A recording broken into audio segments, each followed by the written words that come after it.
I will slowly start with the lecture on Post-Socialist forever, and want to thank, first of all, very much for inviting me to this very cozy atmosphere here. And I think later in the roundtable will also expand on topics that I will present here, especially the anti-fragility strategies. And the first thing that I want to start with is this map of the world according to Ronald Reagan. Maybe some of you have seen that. It's a fictitious mental map. And what we can here see are actually two main things that I want to emphasize. On the one hand, the terms that we use are very important also to understand what is imaginable and what is not imaginable, and what kind of interventions we can do and what kind of interventions we cannot do. And Ronald Reagan, by probably perceiving the USSR as godless communists, liars and spies, could also develop a policy which was back then called peace through strength, a very militaristic policy. And the second thing that we see also here on the mental map of Ronald Reagan is in the division of the world, there was the US, very big as the kind of first world, as it was called in the rhetoric back then. And then the second world was also quite big. And what was very small in this mental map is actually what was back then called the third world. And now to the topic also of the post-Soviet, post-socialist countries that I'm talking about. The big map here is basically a map from the very same period, where you see in red and also in pink the so-called Warsaw Pact that constituted the Second World, and in blue you said the kind of NATO-led First World. But also very important as we proceed in history is that even in Europe we had countries like Yugoslavia that actually proudly also advanced the idea of a third world. And up on the right you can see a map of the 15 internationally recognized post-Soviet states.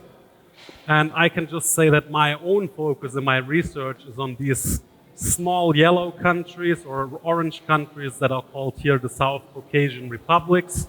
And that will be also the main focus of the presentation. And the basic question is, what actually happened to the Second World after the collapse of the Soviet Union? Because currently I think the most dominant frame of dividing the world into different groups is basically to distinguish a global South from a global North. And the question is really, where does the former Second World fit in with this new discourse of the global South and the global North? And my aim for today is very much in line of the program, which calls paying attention to the local and global challenges in Eastern Europe. We reflected with you on the shared experience of the East and derive important impulses for political and cultural education.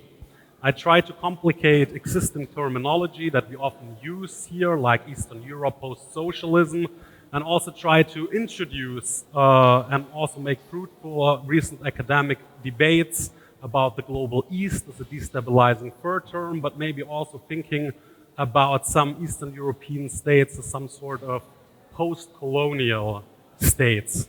And moreover, I not only want to focus on the challenges in Eastern Europe, because we know there are quite many, but also kind of sparking some excitement for the diversity of practices in the region for what I call here the art of relearning, living in the ruins of modernity, which for me is like both the socialist and capitalist system, and not only focusing on war, nationalism, and xenophobia. And I could have started also with, terms. I was thinking what terms to choose, Eurasia, the near abroad that Russia uses, but I was really thinking maybe we should have the same of own critical reflection on these Russian terms, the terms that we use ourselves very much in relation to this region. And the most dominant framing of the region is still in terms of Eastern Europe. And I just also want to recount that Eastern Europe itself is neither a transhistorical or innocent concept, because it emerges as a specific period in the Enlightenment. Before, there was usually a division of Europe between North and South. But during Enlightenment thought, and this is something that you see on the left up, there was a book by Larry Wolff on inventing Eastern Europe, and he shows how Enlightenment philosophers like Voltaire and Rousseau actually also constructed Europe not in a self-contained discourse, but also very much in contradistinction to others. And the first other that was there was basically the Orient, and Edward Said wrote a lot about Orientalism. But then there was also this kind of incomplete other, which was Eastern Europe, kind of European enough to belong to the family, but still a bit other to not really be proper civilized and Europe proper. And he also termed this as a kind of demi-Orientalism. So Eastern Europe, from its very beginning in the Enlightenment period, was trapped with this symbolical meaning, and these normative connotations prevail because basically nobody today wants to be part of Eastern Europe. The East is always further away. And here you see, for example, also on a map, I don't think it's the best one, of cities claiming to be the center of Europe. And I think what we can maybe better see here is also that Eastern Europe certainly is not a geographical concept, because Helsinki is more eastwards than is Sofia in Bulgaria. Just to also see the dimensions that it's not really about geography here. But I want to put special focus on the idea of post-socialism and post-Soviet, and want to start with the first meaning of post-socialism, which is namely the dull life of living in mass housing and grey fabricated buildings. And I read out a promotion of a video game that was released during the COVID period, which is called It's Winter. Panel houses, snow, overcast sky, tiny kitchen, shabby staircase. It's Winter is an indie game which could be classified as post-Soviet, sad 3D, Russian sadness. Nothing awaits you. There is no chance to get out, no room for adventures and breathtaking plot. Just a broken radio, refrigerator filled with food, loneliness and endless snow. And when I came here to the Pochen Symposium, I learned about this initiative, Chemnitz, neither gray nor brown. And it pretty much also, I think, plays or takes pains with this idea of stigmatization that comes with the notion of grayness. And this is very much, I should add this, juxtaposed also to the beginnings of post-socialism, which actually emerged already in the late 80s when it became clear that socialism as we know it would no longer exist. And there was a kind of excitement about the open-endedness that could actually follow socialism. The next meaning that I want to highlight is a meaning that is very dominant in policy circles and international financial institutions like the International Monetary Fund, World Bank, but also the European Bank for Reconstruction and Development. Namely, socialism is that, and what comes as the endpoint of development is a kind of liberal market democracy, and everything that these countries do must be benchmarked against this ideal. And evidently, 30 years after the Soviet collapse, it doesn't seem to have materialized, and often it is said that the socialist part is part of the problem, and we have a vocabulary developed talking about the failed institutions in Europe, the informal economy, the weak civil society, which is like usually Western-funded NGOs, and corruption due to the socialist experience. And practices of survival, like these informal economies, are usually deemed as residual, temporary, and backward, and need to be eradicated on the way to a real capitalist modernity. And here you see a picture of a market in Tbilisi, which is then conceived as backfalls, although you have a lot of local products. But the kind of modernity that was here envisioned is probably better visualized by the new Tbilisi mall, where you can see the nice Mercedes standing around, and of course also a lot of imported products from the West. And socialism, and this is very much connected to it in policy circles, but also among political elites, is right now rather a boogeyman that kind of tries to legitimize free market rule. So whenever some initiatives actually demand more welfare state, more labor rights, more cooperatives, democracy in the workplace, social housing, public space, universal healthcare, even something as basic as public schools and universities, Some elites decry it as some kind of socialism, and here they're really playing with the fear of the surveillance apparatus within the Soviet Union and try to combine it actually with holding down economic demands. And what is also really interesting, that also things like feasting and informality are considered right now a backward socialist practice, although in the socialist period, many so-called Western Sovietologists cherished this informal economy because, according to them, it also showed that the socialist economy is not functioning properly, and so people circumvent the Soviet economy with these informal practices, but now they are themselves, again, marginalized, standing in the way to capitalist modernity. Very much associated with this is also, and I think this is very crucial, that post-socialism, as we know it right now, is rather a story about discontinuities. And I'm not talking about the obvious, about privatization of land, but also, of course, of enterprises. I'm also talking about public space and housing. Here you see two pictures on the right of the sports palace in Tbilisi. One is from the Soviet time with its centralized planning system. And the one below you can see is from Tbilisi nowadays, where basically there is no urban planning anymore because the ideology says that the free market will kind of form the public space in a good way, and you see the result down. Migration is also, of course, a big topic which wasn't very much happening during the Soviet Union, and mainly it was happening within the Soviet Union. And here you see a Georgian worker in our asparagus fields in Germany. And my grandmother, she used to work in South Germany in a small agricultural company. And I remember when I was young, these were Polish workers, then they were like Romanian and Bulgarian workers, but right now they go as far as to Georgia to actually get people working on asparagus fields. And then there is, of course, also the story about inequality, which is a really discontinuity to post-socialism. Down you see a share of people earning less than 2/3 of the national median cross-hourly earnings. And on the left you see that this one is very much dominated by the new member countries of the EU, where you thus have the highest share of income inequality. And also social welfare, there is a lot of out-of-pocket spending for health expenditure because much of it has been privatized. And we should also talk about something like work-life balance. Up on the right you see a picture. This is rather about the EU post-socialist countries, EU countries with the longest working hours, which are also dominated by so-called post-socialist countries, and which actually not includes also a lot of domestic labor that goes on top of it. And we should also talk about something as banal as kind of, here is a book by Christine Rotze about why women have better sex under socialism. And her claim is basically that women were pushed back into this domestic sphere after the Soviet collapse.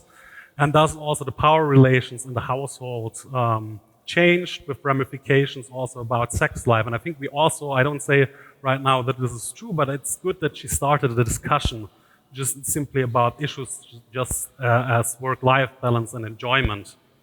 I don't want to deny that there are continuities because I think they still exist, but I still make a question mark here. So I think there are continuities when it comes about development thinking. Here on the upright you see a picture of cotton fields in Central Asia, and they were very much constructed or built in the Soviet Union so that the Soviet Union also become self-reliant on textile production. And until today, this cotton production is a path dependency in Central Asia with severe effects. Many of you have probably heard about the drying of the Aral Lake and the catastrophe that came with it. And there is also, and I think this is for somebody working on the Caucasus at the moment also very obvious, the aftermath of Soviet nationality policy. Here you see the propaganda down of the Soviet Union with the friendship of peoples, because the Soviet Union had a kind of an idea that nationality should have a reserved right on a certain territory.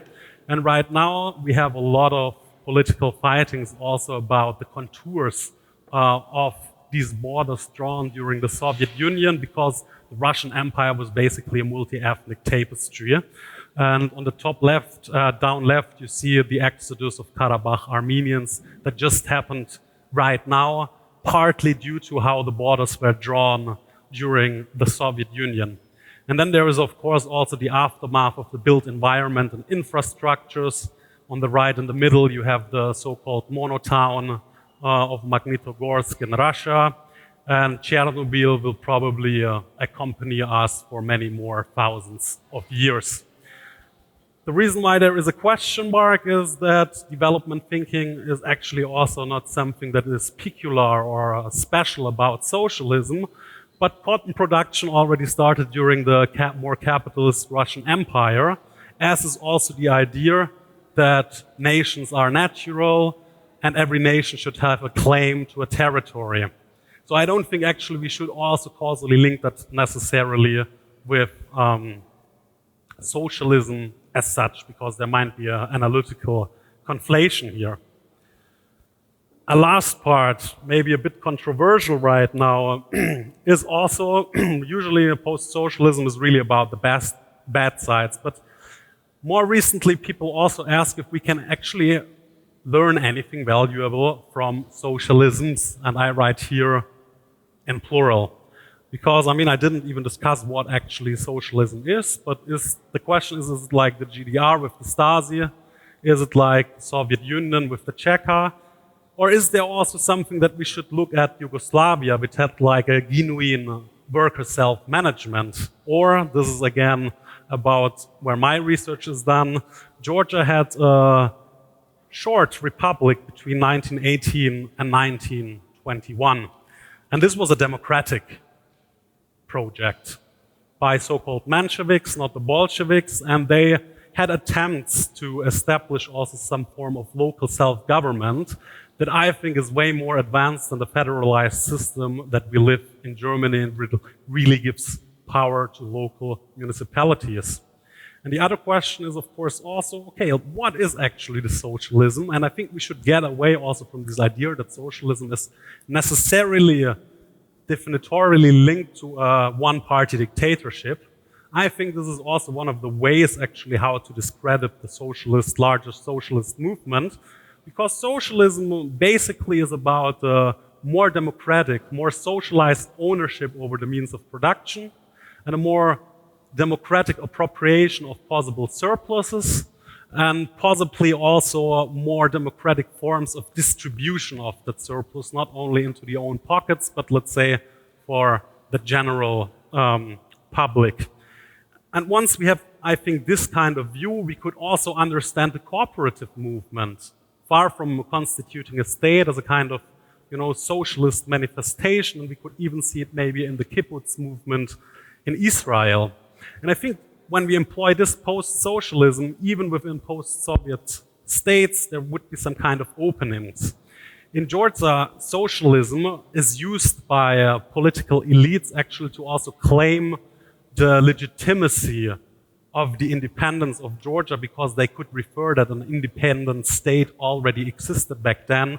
What is really curious, however, is that nobody talks about the socialist content. Everybody only talks about the national form of the first Georgian independence, but the kind of, economic policies around it are usually elided. And then I won't go too much into detail with this, but you can look it up. Interhelpo Cooperative, for example, was a cooperative of Czechoslovaks, Esperanto-speaking mainly, who came to Central Asia and Bishkek to form a bottom-up cooperative movement that in the 1920s contributed as much as 30% of the GDP of the Kyrgyz Soviet Socialist Republic. And because it was democratic and bottom-up, it was eliminated very brutally during the Stalinist period that followed. And it haunts still, I think, very much Kyrgyzstan nowadays, which is riddled with ethnic conflicts as well, although we could something really learn about multi-ethnic coexistence that would practice on a daily basis in the Interhelpo cooperative. Maybe even right now, an even more controversial claim. How to get to a post-socialism that looks way more vibrant and cosmopolitan. And I think actually once we have socialism as a practice, we can start to see it actually also everywhere. And I give you one example, not about Eastern Germany, but about Bavaria. So there was the Munich Soviet Republic, a short-lived republic in 1919. And its legacies are so important that I think we can partly analyze it as a post-socialist manifestation.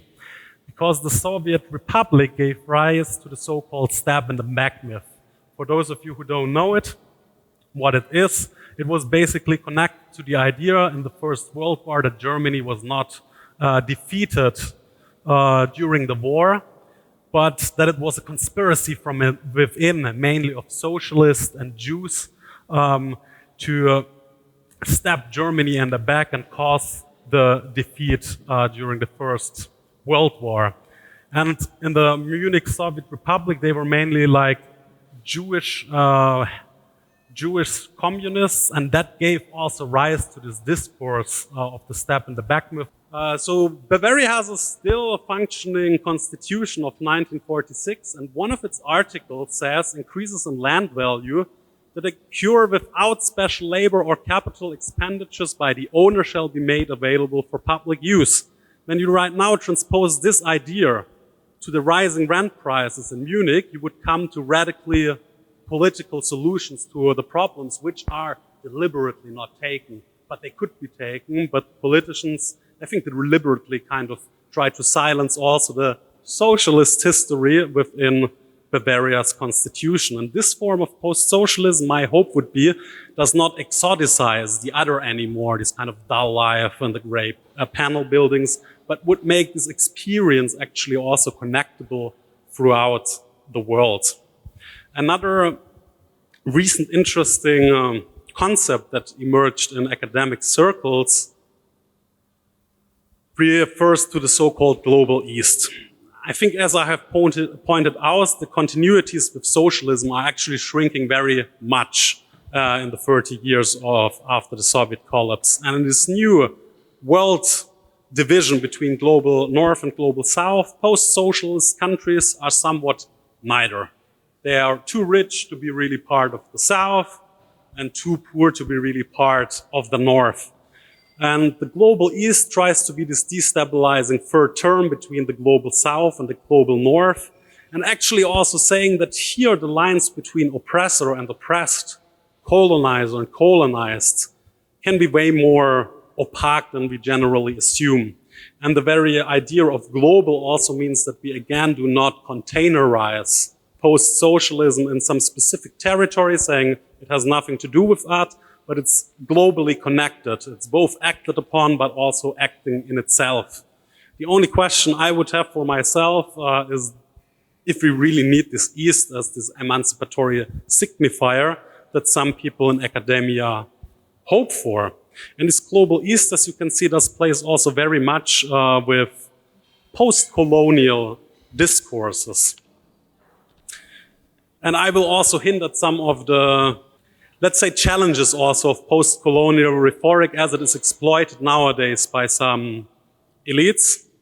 Namely, it is used to re-employ dichotomist views of the world of oppressor and oppressed.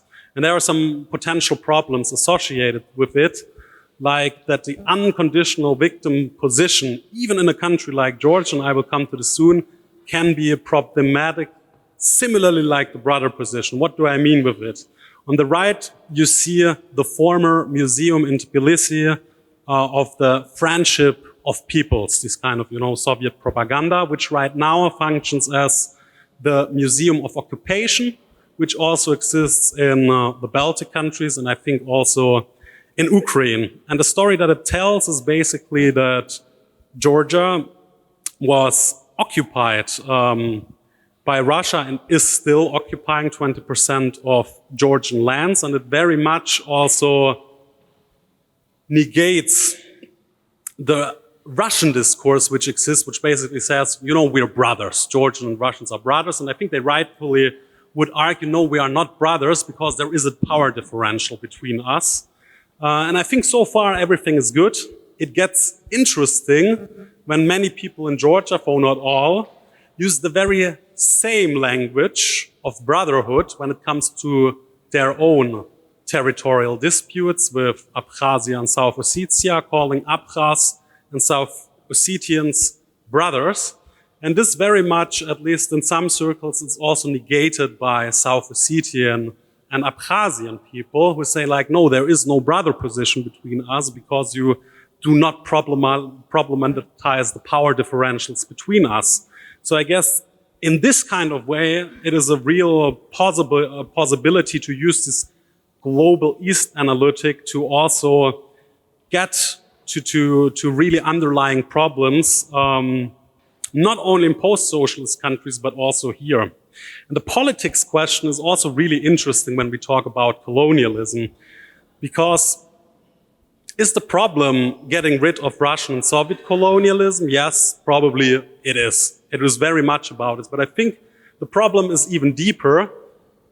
Post-colonialism is also, and this is mainly a more radical solution, would be a decolonialism that kind of also assumes that we should get rid of coloniality as such and colonial knowledge systems. So it's not only about that Russian and Soviet colonialism is bad, but the general framework of coloniality, of what it means to be modern, of what it means to be civilized, should be challenged as such. And now I come to two last slides where I think we could see the vision of a post-colonial or decolonial vision in Eastern Europe, which very much reflects the practices that we can find during the socialist period, but also before the socialist period, and which were marginalized. And I think this is very important. They are marginalized by both under socialism and under capitalism. So what you could define as kind of modernity. Because both of these systems were very much growth-centered. And I think in the current climate crisis, we see that there are some limits to this pro-growth thinking. And we often see practices of food self-sufficiency in Eastern Europe. Here you see on the top a so-called babushka in Estonia. There is a lot of foraging, a lot of traditional ecological knowledge. There are mutual help practices, and maybe not organizations, because I think we often have here, especially in Germany, this obsession with organization. So there must be a Verein, and the Verein is doing it, and they have a formal Vereinssatzung, and this is the kind of civil society that we imagine to be desirable. But often in Eastern Europe, we don't have this. But still, even in these dachas, it's not only about individualized food production. It's actually also about conviviality, about food sharing, about, I think, what we also do today in the evening with this collective borscht making. And in the here and now, we also see a lot of resistances towards large-scale infrastructure projects about capitalist development and nationalist rhetoric. And here below, you see also one of these marginalized movements in Georgia against the construction of hydropower plants. And actually, the government really tries to marginalize them as backward people, not in a position of being counted as civil society, resisting modernity. And I think the problem is that they don't use a very much, or the problem, it's not a problem, but it's our problem, that we think these people should use a kind of, anti-imperialist language to make their claims, which they often do not use. So they are not like the Zapatistas in Latin America usually, that are very organized, very vociferous in their resistance to also capitalist modernity. So I think also we here in Germany would need to unlearn our ways of knowing what is desirable, what it means to be a civil society, and so on and so forth. But, and I think this is also important and leads me to my last slide before the conclusion, these kind of practices should be also to some extent politicized, and they are politicized right now in Eastern Europe. And we see here in the recent war in Nagorno-Karabakh, we see a manifestation of this politicization of undoing the coloniality of knowledge in a statement of the feminist peace collective, which is basically an Azerbaijani collective. And sorry for the long quote, but I really want that we all read this, because I think it's a beautiful manifestation how people not only question Russian and Soviet colonialism, but the larger framework of the coloniality of knowledge. Nationalist discourse and aggressive state building have led us to this grim reality where the misery of nationalism inhibits our ability to freely determine our lives and choices as individuals and as communities who do not freely dispose of the land and water, privatization, nationalization, our time, schools, prisons, wage labor, free time, our bodies, wage labor, war, restriction on access to knowledge, medicine. So how could we ever called upon to love and defend our nation, the Azerbaijani, when nothing is really ours to love and defend?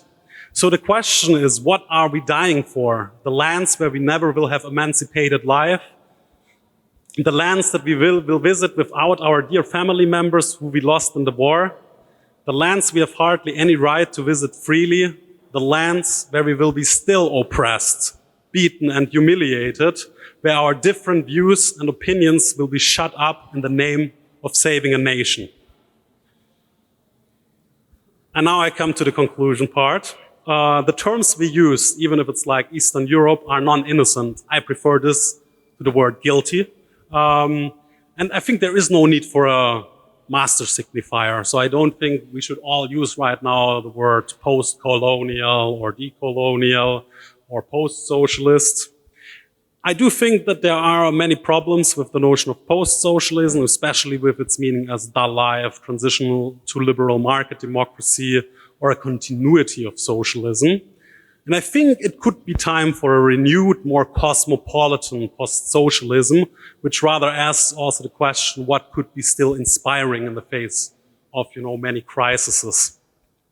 I tried to delve a bit about also the pitfalls and promises of post-colonial and decolonial discourses, and also the necessity to unlearn our vocabulary dominated by modernist thinking for actually relearning to relate to this region anew. And that's are my last words. Thank you very much for your attention.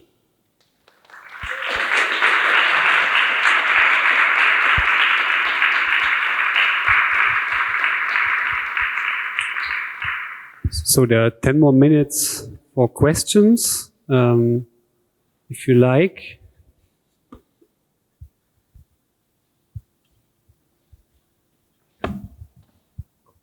Thanks for your great talk. And I have a question about terminology, so to speak.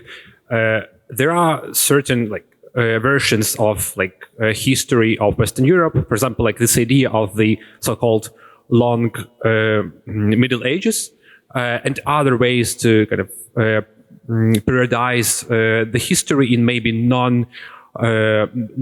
ways which may not be very kind of clear for the layman, but which provide very useful conceptual tools to understand what exactly was happening. And I'm thinking of a new kind of somewhat new idea which became quite popular right now in Ukraine, of conceptualizing the Russian-Ukrainian war as the war for the dissolution of Soviet Union.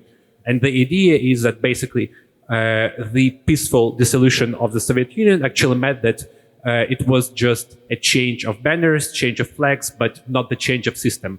And only right now we have kind of the real dissolution of this political body, and that.